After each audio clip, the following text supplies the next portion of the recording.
우리 주제표 회복 캠페인 우리 같이 하겠습니다. 자, 시작. 주여 이제 회복하게 하소서. 예배를 회복하겠습니다. 기도를 회복하겠습니다. 사랑을 회복하겠습니다. 가정을 회복하겠습니다. 사명을 회복하겠습니다. 아멘. 우리 주제 말씀 우리 마태복음 4장 23절 마태복음 4장 23절 우리 간단하게 따라하겠습니다.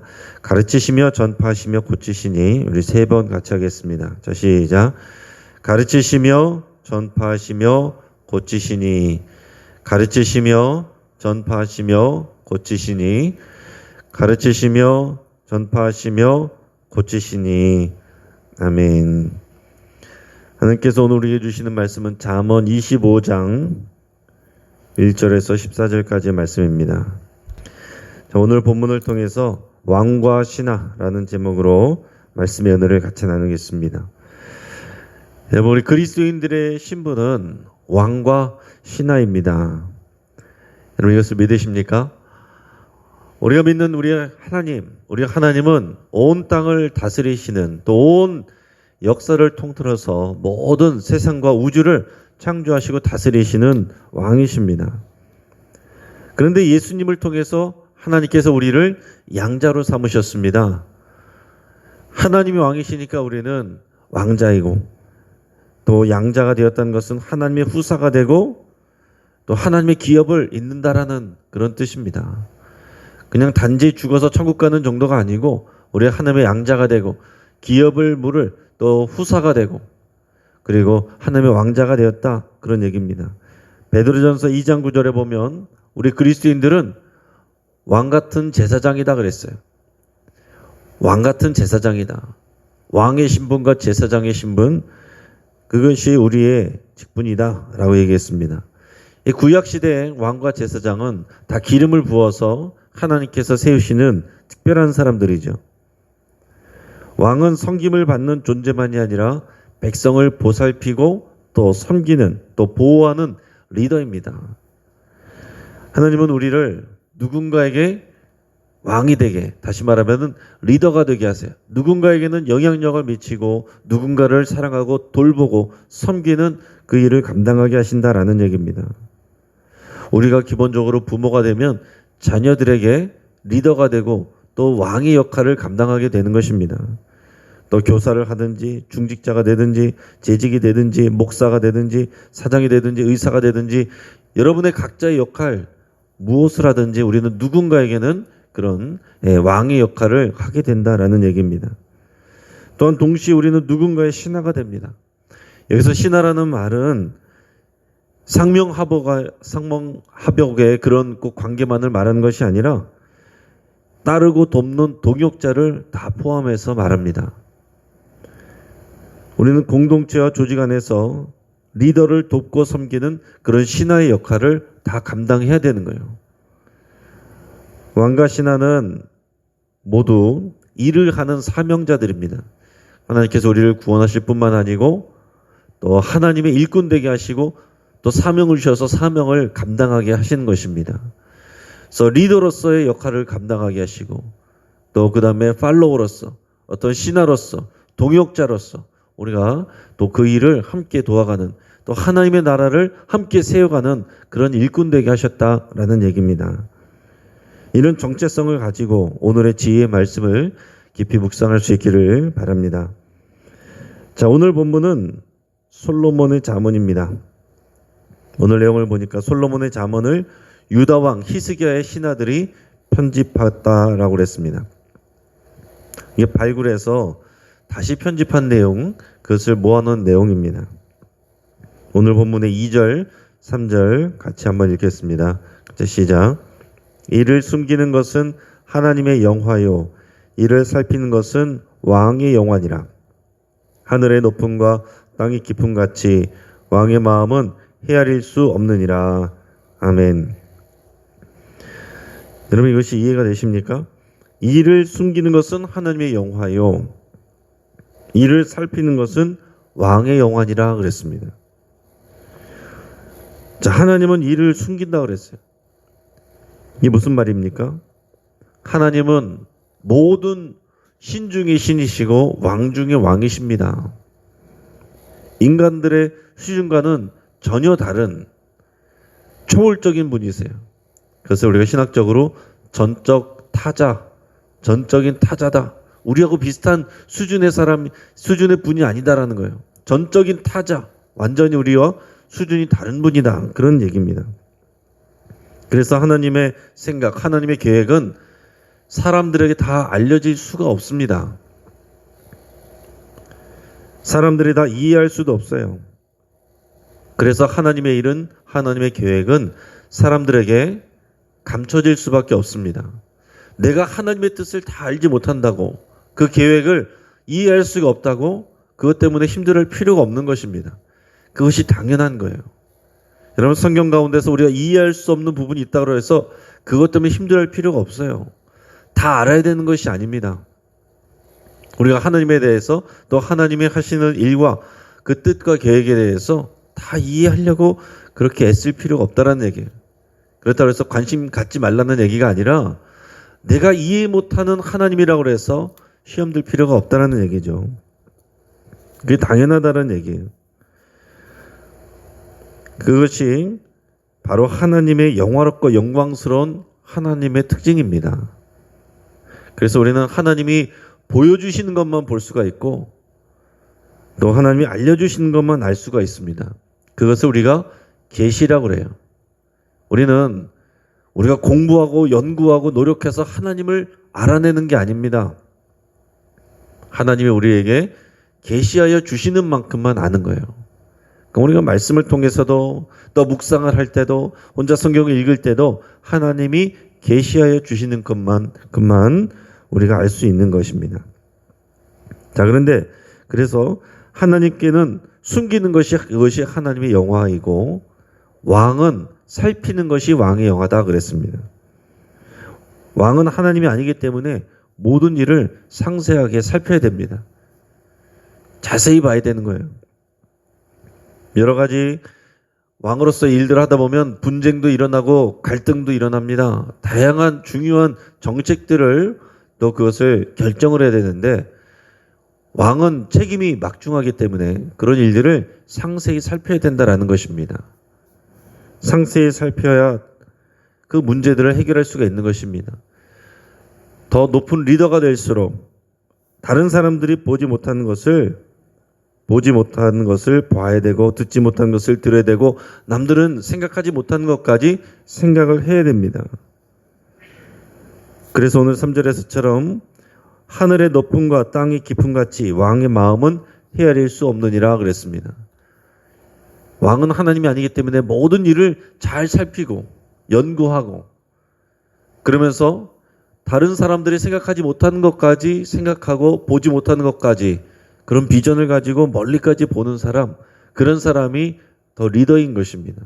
똑같은 수준에서 생각하고 말하면 그 리더의 역할을 감당할 수가 없는 것이죠. 그래서 우리는 왕으로서 하나님을 다 이해할 수 없지만 하나님이 보여주시는 만큼 또 하나님을 알아가며, 하나님을 배워가면서, 또 하나님이 주신 능력으로 우리에게 맡겨진 일들과 사명을 더 특별하게 우리가 세심하게 살피고, 더 생각하고 연구하고, 더 멀리 보려고 그렇게 노력해야 되는 그런 사람들이다라는 것입니다. 그런 우리는 4절 5절에서 이제 찌꺼기와 악한 자를 제거하라고 얘기하고 있습니다. 우리 4절 5절 말씀을 우리 같이 읽어보겠습니다. 같이 시작. 은에서 찌꺼기를 제하라. 그리하면 장색에 쓸만한 그릇이 나올 것이요, 왕 앞에서 악한 자를 제하라. 그리하면 그의 왕위가 의로 말미암아 견고히 서리라. 아멘. 그래서 이 왕이 된다는 것은, 리더가 된다는 것은, 어떤 사명자가 되고 일꾼이 된다는 것은, 여러분 계속해서 자기 자신을 재련해야 됩니다. 자기 자신을 반성하고 돌아보고 내 안에 있는 찌꺼기를 걸러내고 나를 더 순결하게 만들어야 되는 거예요. 자기를 돌아볼 수 있고 자기를 반성할 수 있는 사람, 자기를 객관적으로 볼 수 있는 사람, 이 사람이 좋은 리더가 되는 것입니다. 백세 철학자 김영석 교수는 지금도 매일 일기를 쓴다고 그랬습니다. 그리고 자신의 일기를 읽어보면서 반성한다고 그랬어요. 100살이 넘었는데도 지금도 반성한다고 그랬어요. 여러분, 자기 자신을 객관적으로 볼 수 있는 사람, 그 사람이 지혜로운 사람이고 다른 사람들보다 더 리더가 될 수가 있는 사람입니다. 사람은요, 시간이 지나면 나태해지게 되어 있습니다. 마음과 생각에 찌꺼기가 생기기 마련이에요. 그래서 왕은 더 순전하고 발전하려고 노력을 해야 됩니다. 은에서 찌꺼기를 제거해야 이 장색은 은장색, 은세공업자를 얘기합니다. 장색의 손에서 쓸만한 그릇이 나오는 거죠. 이 장색은 은을 더 깨끗하게 하기 위해서 또 용광로와 풀무불에서 뜨거운 불에서 재련을 하는 것입니다.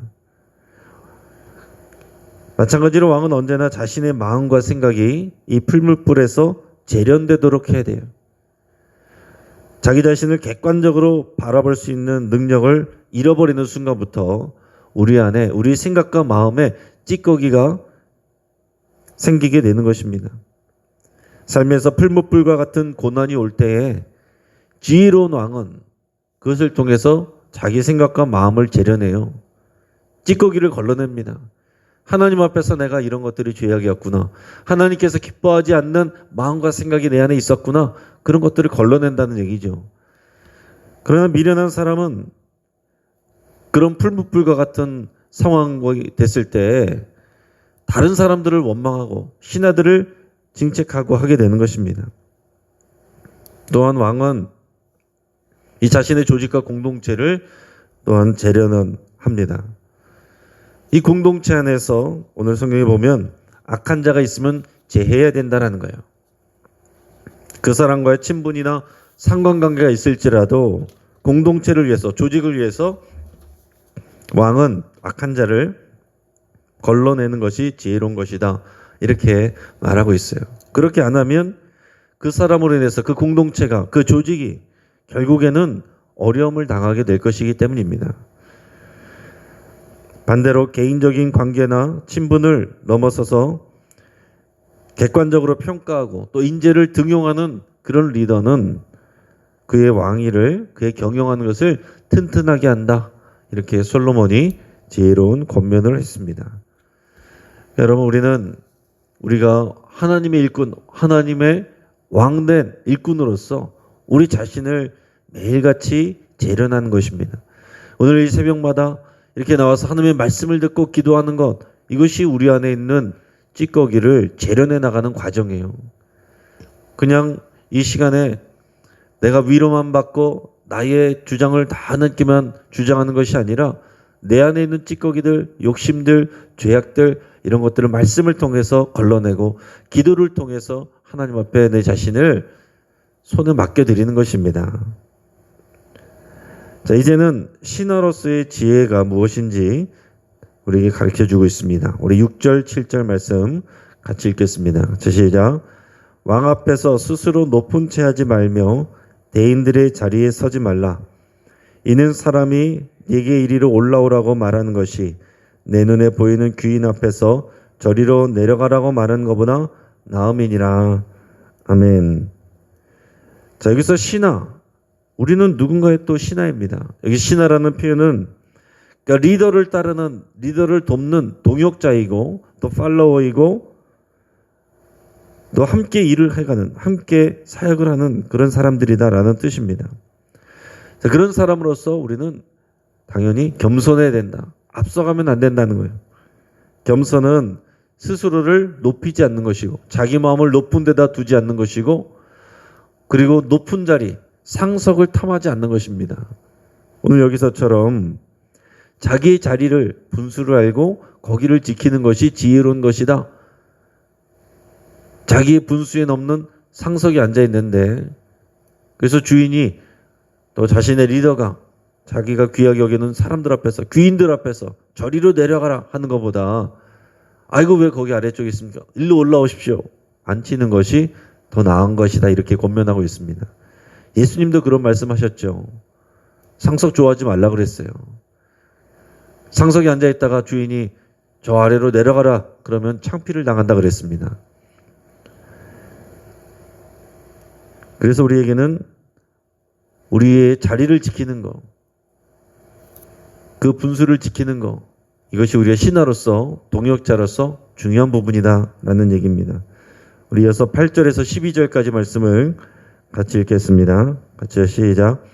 너는 서둘러 나가서 다투지 말라. 마침내 내가 이웃에게서 욕을 보게 될 때에 내가 어찌할 줄을 알지 못할까 두려우니라.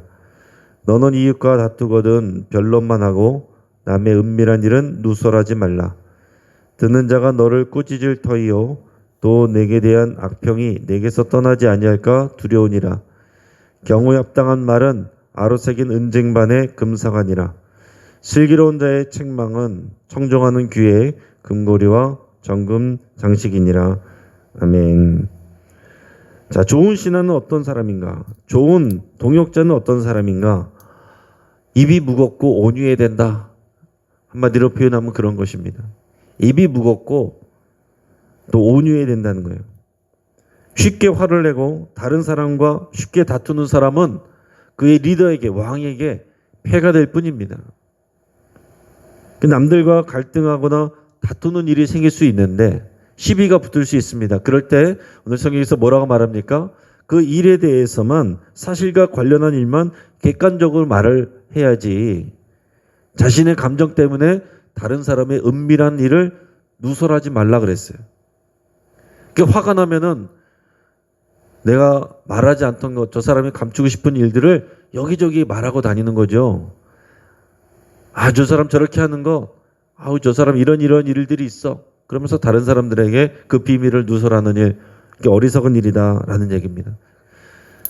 그리고 어떤 조직 안에서 그런 신하가, 팔로워가, 동역자가 그렇게 온유하지 못하고 사람들하고 자꾸 부딪히고, 그리고 그 입을 열어서 다른 사람들의 은밀한 일들을 누설하고 다니는 거, 결국에는 그런 행동이 자신에 대한 악평으로 돌아오게 된다 그랬습니다. 내가 다른 사람들에서 판단하고 그런 사람의 은밀한 일들을 쉽게 얘기하면 그런 일들이 결국엔 돌고 돌아서 나에 대한 평가로 돌아오게 되는 것입니다. 내가 누군가에 대해서 쉽게 말하면 다른 사람들도 나에 대해서 쉽게 말할 수 있다는 것을 여러분 꼭 생각을 해야 되는 것입니다. 내가 입을 굳게 지키면 다른 사람들도 나에 대해서 입을 지킬 수도 있는 거예요. 반대로 나는 입을 지켰는데 다른 사람들이 입을 함부로 열었다. 그러면 그 사람이 악평을 받는 것입니다. 그것으로 인해서 억울해할 필요가 없는 거예요. 말을 많이 하거나 강하게 하는 것, 이것이 좋은 것만이 아니라 오늘 또 성경에서 보면 11절에서 경우에 합당한 말은 아로 생긴 은쟁반의 금사관이라 그랬습니다. 우리가 말을 잘하는 사람이 좋은 리더가 되고 좋은 동역자가 됩니다.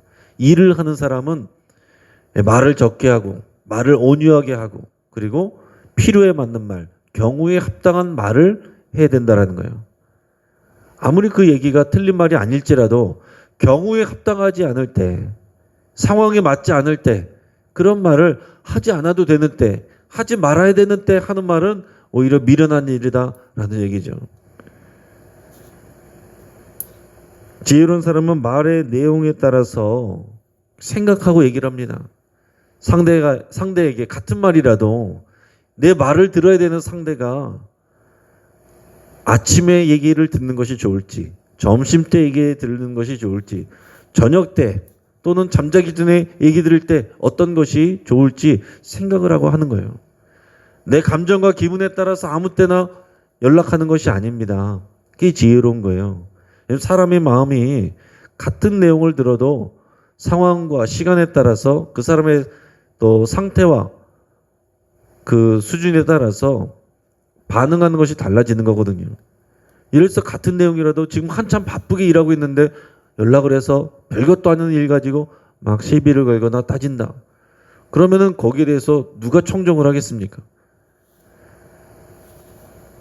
내가 조용히 있고 잠잠히 있고 또 그렇게 쉬고 있을 때 또 그럴 때 얘기를 들으면은 또 상황이 달라질 수가 있는 거죠. 우리가 경우에 합당한 말을 할 수 있는 우리가 되어야 되겠습니다. 또한 좋은 신하는 듣기 좋은 말만 하는 것이 아니라 때로는 책망의 말을 할 수도 있어요. 그런데 오늘 말씀에서 뭐라고 그랬냐면 슬기로운 자의 책망이다 그랬습니다. 슬기로운 자의 책망. 슬기롭게 책망을 해야 된다는 거예요. 그러면 어떻게 하면 슬기롭게 책망을 하는 것이냐? 똑같은 책망을 하더라도 미련한 자의 책망이 있을 수 있고 슬기로운 자의 책망이 있을 수 있다는 거예요. 어떤 것이 슬기로운 자의 책망이냐? 오늘 본문에서 보면 청종하는 귀에 금고리와 정금 장식이니라 그랬습니다. 들을 귀가 있는 사람에게, 들을 만한 사람에게 책망을 하는 사람이 슬기로운 자의 책망이 되는 것입니다. 이 사람은 받을 만한, 이 얘기를 들을 만한 귀가 없어요. 믿음이 없어요. 그런 인품이 안 돼요. 그런 말을 하지 않는 것이 낫다는 얘기죠. 그게 슬기로운 자의 책망입니다. 그러니까 여러분, 우리가 할 수 있는 말이라서 다 해서 되는 것이 아니고, 또 때로는 우리가 하기 싫다고 해도 해야 될 말도 있습니다. 그러나 우리가 상황과 그 상대의 수준과 그리고 상태에 따라서 우리가 말을 가려서 할 수 있어야 되고, 이것이 맞는 경우인지 그 사람이 들을 수 있는 그런 지금 상황과 수준인지 우리가 그런 것들을 분별해서 다투지 않고 그리고 슬기롭게 얘기할 수 있는 그런 지혜가 필요하다는 것입니다. 그것이 없고 이 사람 저 사람하고 만난 사람마다 다 싸우고 그리고 말들을 만들어내고, 지금 중요한 건 본질은 이것인데 엉뚱한 얘기 가지고 분쟁을 일으키고 갈등을 일으키고 이렇게 하면은 나는 못해요. 다 내버려 두고 다 뛰쳐나가면 공동체가 어려워진다는 것입니다. 조직이 망가지는 거예요.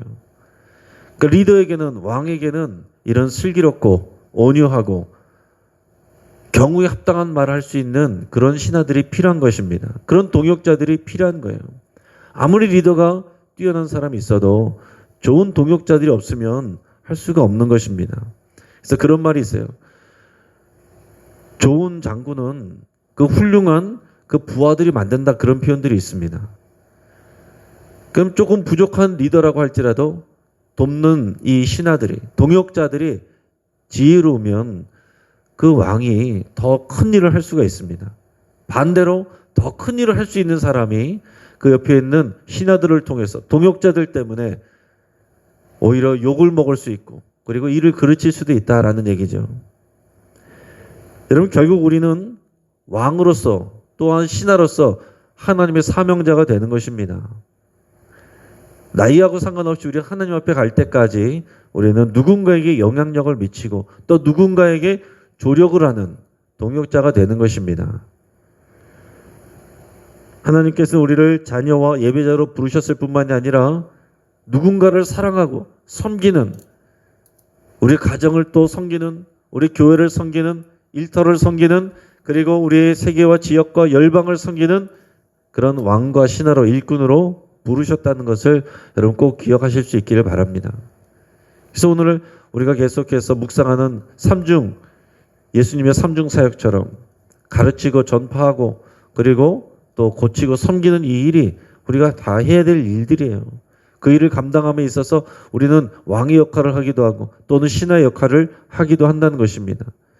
그럴 때 우리는 오늘 말씀의 13절과 같은 그런 좋은 일꾼이 되어야 됩니다. 같이 한번 읽겠습니다. 시작. 충성된 사자는 그를 보는 이에게 마치 추수하는 날에 얼음 냉수 같아서 능히 그 주인의 마음을 시원하게 하느니라. 아멘. 충성된 사자는 그 보낸 주인의 마음을 시원하게 해드리는 추수 때의 얼음 냉수와 같은 그런 존재다라고 그랬어요. 충성된 사자. 어떤 사람이 충성된 사자겠습니까? 그 주인이 전달하고자 하는 그런 메시지를 정확하게 전달하는 사람, 그 사람이 충성된 사자예요. 여러분, 근데 사람의 말이 그런 거잖아요.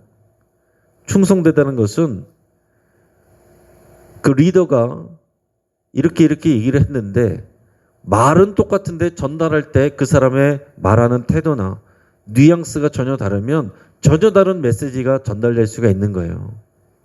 그러니까 충성된 사자가 말을 전할 때는, 그 뜻을 전할 때는 말의 내용뿐만이 아니라 그 뉘앙스와 열정과 그런 태도까지도 동일하게 전달을 해야 되는 것입니다. 여러분 예를 들어서 목회자가 여기서 어떤 목회 철학을 가지고 여러분 선포를 했어요. 그러면은 중직자들을 통해서 전달되는 내용이 똑같아야 되고 교구장님과 구역장님을 통해서 전달되는 내용이 똑같아야 되고 교육자와 교사를 통해서 학생들에게 전달되는 내용이 똑같아야 돼요.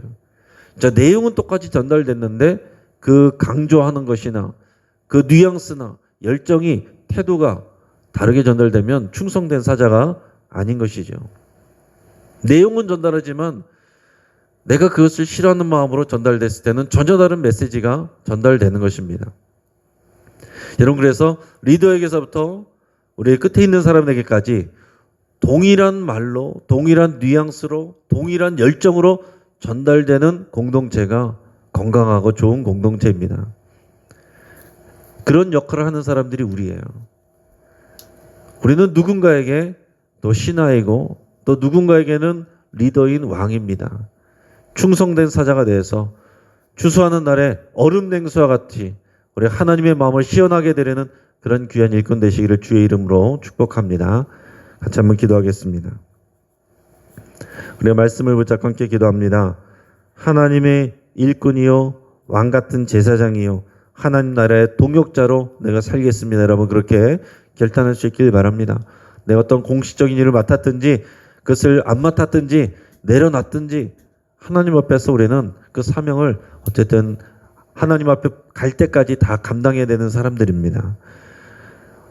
우리 내 마음속에 생각에 찌꺼기가 걸러지기를 위해서 여러분 같이 기도할 수 있길 바랍니다. 미움과 분노와 원망과 또 여러 가지 부정적인 생각들, 믿음 없는 것들, 두려움들, 염려들, 불신들 자, 이런 모든 찌꺼기들이 걸러지기를 여러분 결단하고 기도할 수 있길 바랍니다.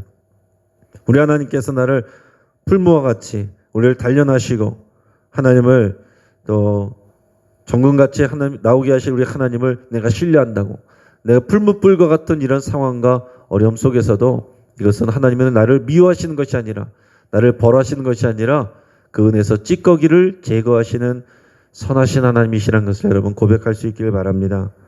내가 늘 겸손하며 지혜로운 말을 하는 일꾼이 되기를 위해서 여러분 같이 기도하겠습니다. 나의 말과 행동을 통해서 다른 사람들의 힘을 얻고 우리 조직과 공동체가 더욱 기능적이고 힘이 써지는 그런 역할을 감당할 수 있기를 여러분 결단하고 기도할 수 있길 바랍니다.